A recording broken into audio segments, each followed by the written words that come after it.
Bonjour à tous, dans cette vidéo nous allons faire la correction de 7 exercices sur la notion de boucle bornée qu'on appelle aussi boucle pour. Dans le premier exercice, on nous demande de compléter un tableau et d'en déduire la valeur de la variable grand A à la fin de l'algorithme. Alors l'algorithme c'est le suivant. Première instruction, la variable A prend la valeur 100. Deuxième instruction, pour k allant de 1 à 4, donc on va faire une boucle pour.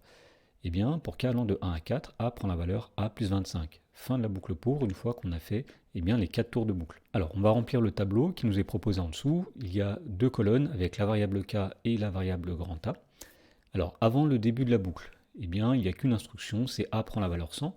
Donc la variable A a la valeur 100 et la variable k n'est pas déclarée, donc pour l'instant, on ne remplit rien dans cette case. Ensuite, on entre dans la boucle pour k allant de 1 à 4, donc au départ, k prend la valeur 1. Donc ici, nous allons mettre 1. Et A prend la valeur A plus 25. Puisqu'il y avait 100 dans la variable A, nous faisons 100 plus 25, c'est-à-dire 125. Fin de la première itération, on revient au départ, K prend la valeur 2. Et donc, dans ce cas-là, A prend la valeur A plus 25. Donc nous allons faire l'ancienne valeur de A qui est 125 plus 25, c'est-à-dire 150. Et la variable K, elle valait 2 dans le deuxième tour de boucle. Ensuite, on passe au tour de boucle suivant. Cette fois-ci, K prend la valeur 3. Même instruction, A prend la valeur A plus 25, donc on fait 150 plus 25, 175. Fin de la troisième itération.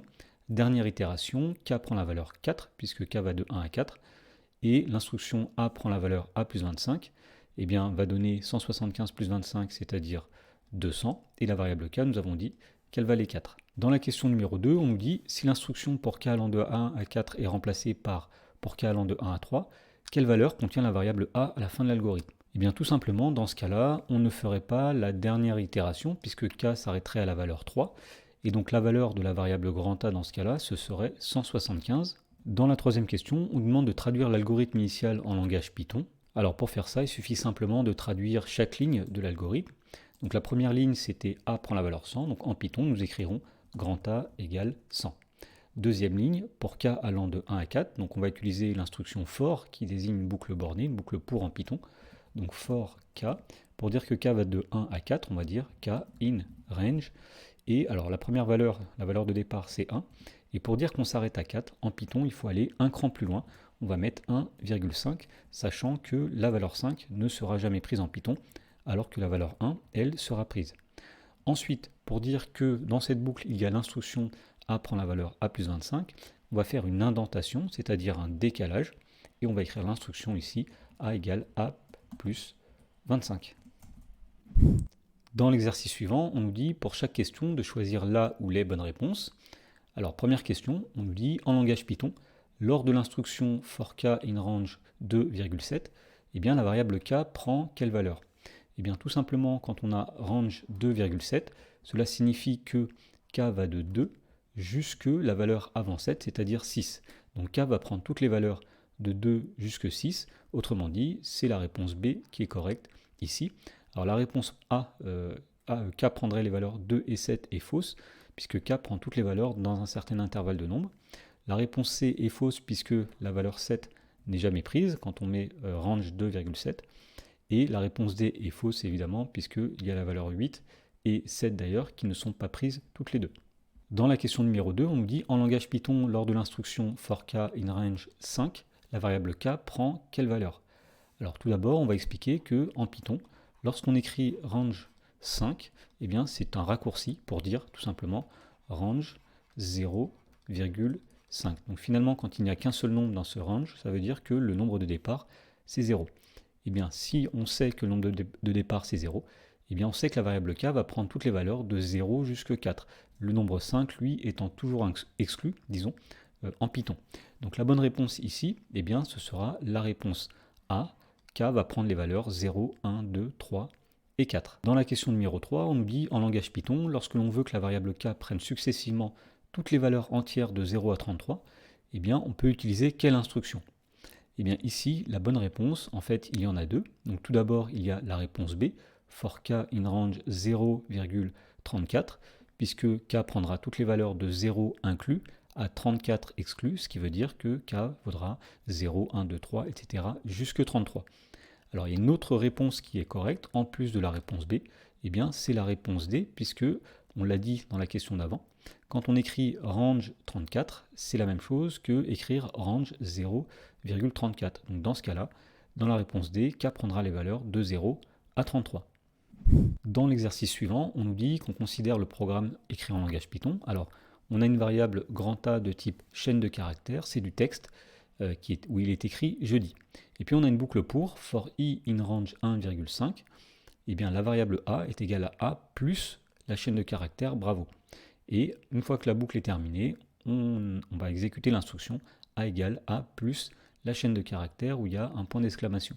Alors une petite remarque, quand on additionne des chaînes de caractères, ça revient tout simplement à les concaténer, c'est-à-dire qu'on les colle l'une à la suite de l'autre. Alors pour illustrer tout ça, faisons un petit exemple avec EduPython. Donc je me mets ici dans la console. Imaginons qu'on ait la variable grand A qui est la chaîne de caractères bonjour. Et puis imaginons qu'on ait la variable grand B qui est la chaîne de caractères monsieur. Et donc la variable A plus B, ce sera tout simplement la variable qui contient le texte bonjour avec à la suite collé le texte monsieur. Et donc ce qu'on voit ici lorsqu'on définit la variable A plus B, c'est bonjour monsieur.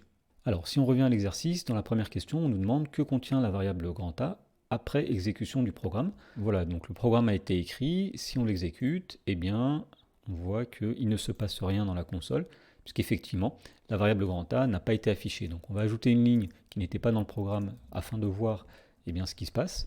Et donc si on fait print A et qu'on exécute, cette fois-ci, on voit que la variable A contient le texte « Je dis bravo, bravo, bravo, bravo » 4 fois avec un point d'exclamation.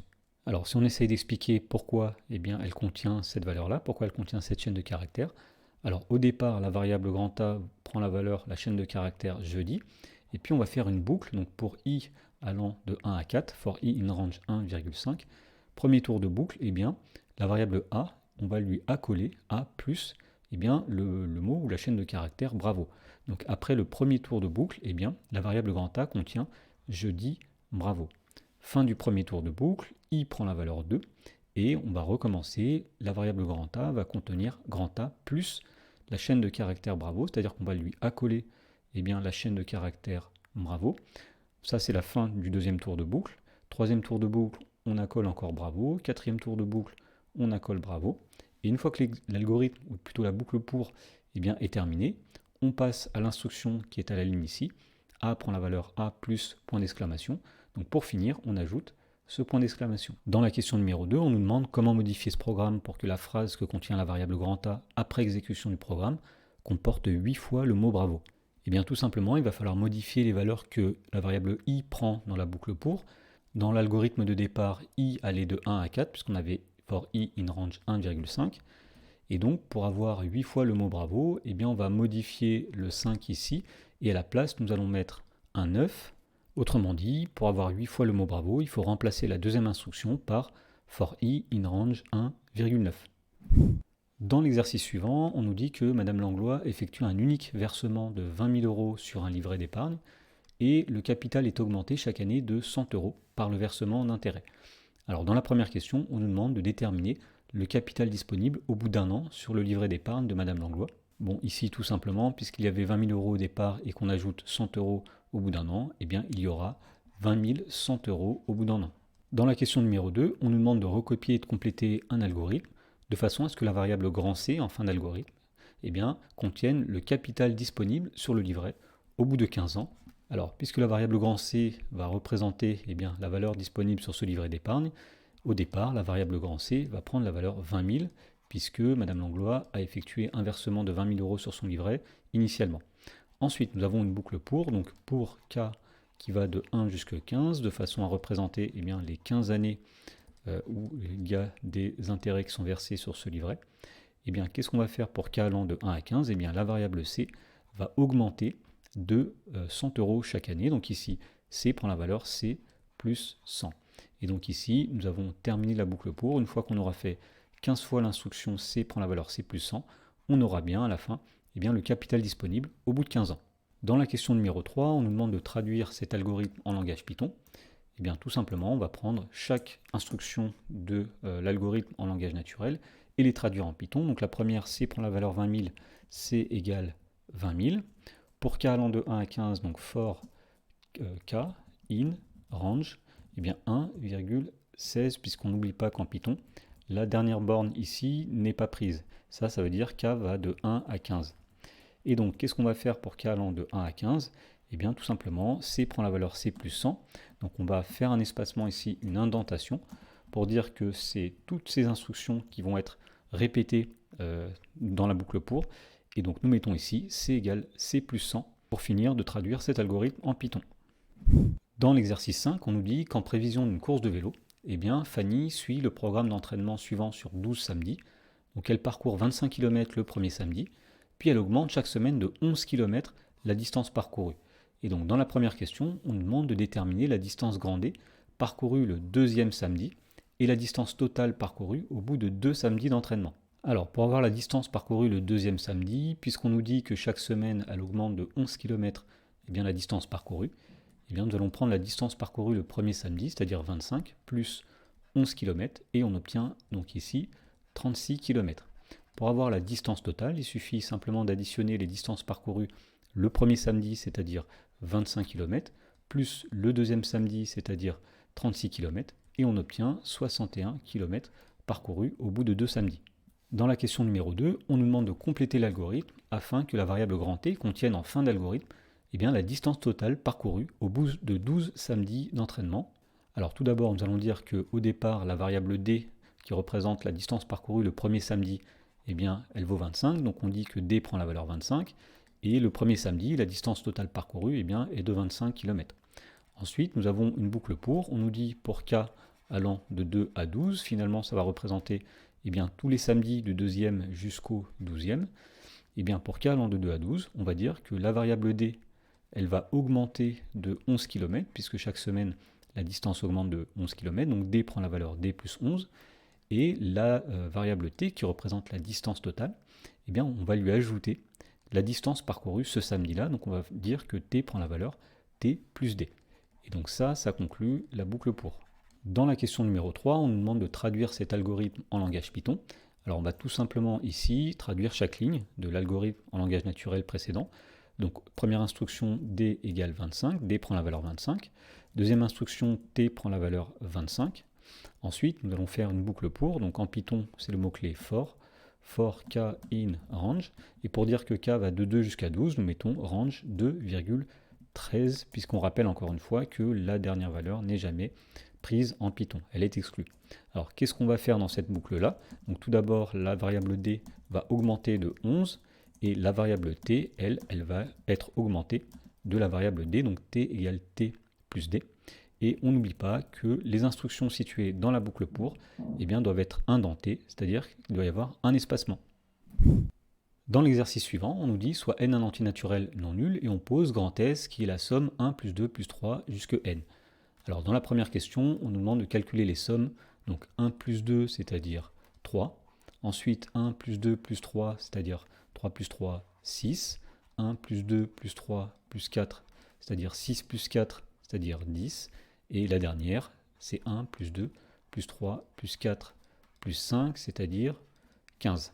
Voilà, donc la dernière ligne ici nous a permis de calculer la somme S lorsque n égale 5. Donc ce qu'il faut comprendre, c'est que ces pointillés ici représentent eh bien, la somme de tous les nombres entiers de 1 jusqu'à n, où n eh bien, est donné dans l'énoncé. Dans la question numéro 2, on nous dit qu'on considère l'algorithme ci-dessous. Alors, première instruction, la variable S prend la valeur 0. Et pour i allant de 1 à 5, la variable S prend la valeur S plus i. C'est-à-dire que S est augmenté de i à chaque tour de boucle. Alors, on nous demande quelle valeur contient la variable S à la fin de l'algorithme. Et pour cela, on nous demande de remplir un tableau. Alors, pour compléter ce tableau, tout simplement, on va suivre l'algorithme pas à pas. Donc, première instruction, S prend la valeur 0. Donc, au départ, on met 0 dans la variable S. Et la variable i n'est pas encore définie, elle n'est pas encore déclarée. Donc, on ne met rien. Ensuite, on entre dans la boucle pour i allant de 1 à 5.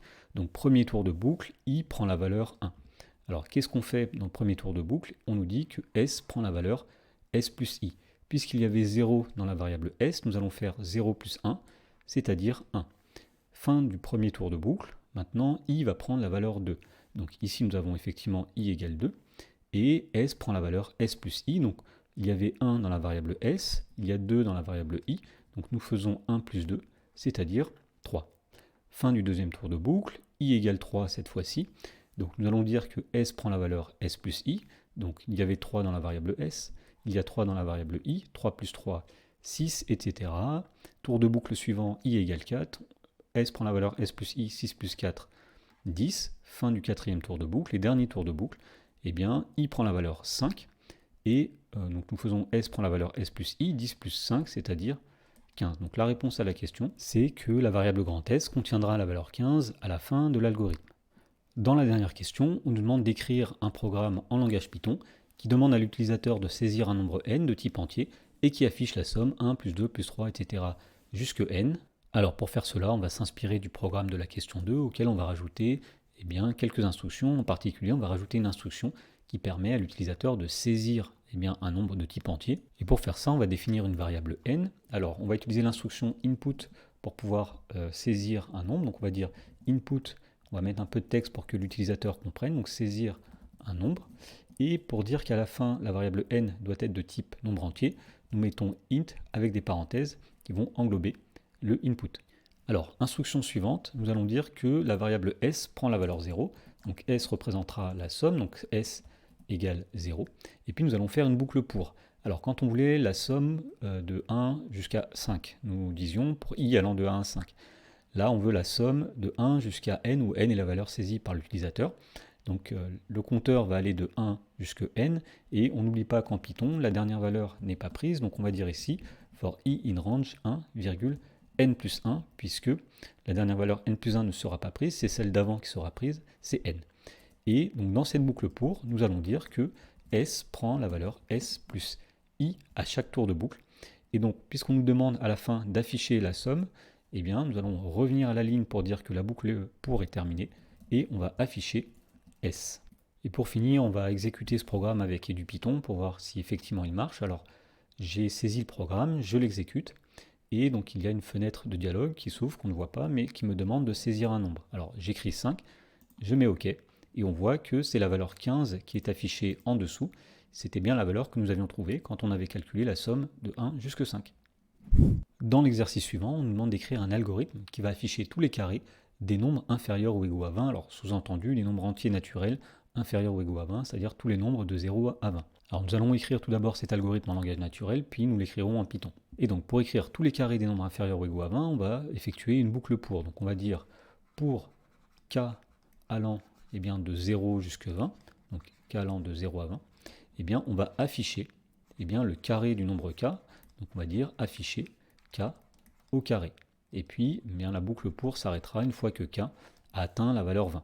Maintenant, pour traduire cet algorithme en Python, tout simplement, on va utiliser une boucle pour for, donc for k in range, et pour dire que k va de 0 à 20, on va mettre 0,21, deux points, et donc à la ligne, nous allons faire une indentation, donc un espacement, et on va afficher k au carré, donc en Python, on utilise l'instruction print, et le carré va se représenter avec 2 étoiles, donc k au carré, c'est k étoile étoile 2, et voilà.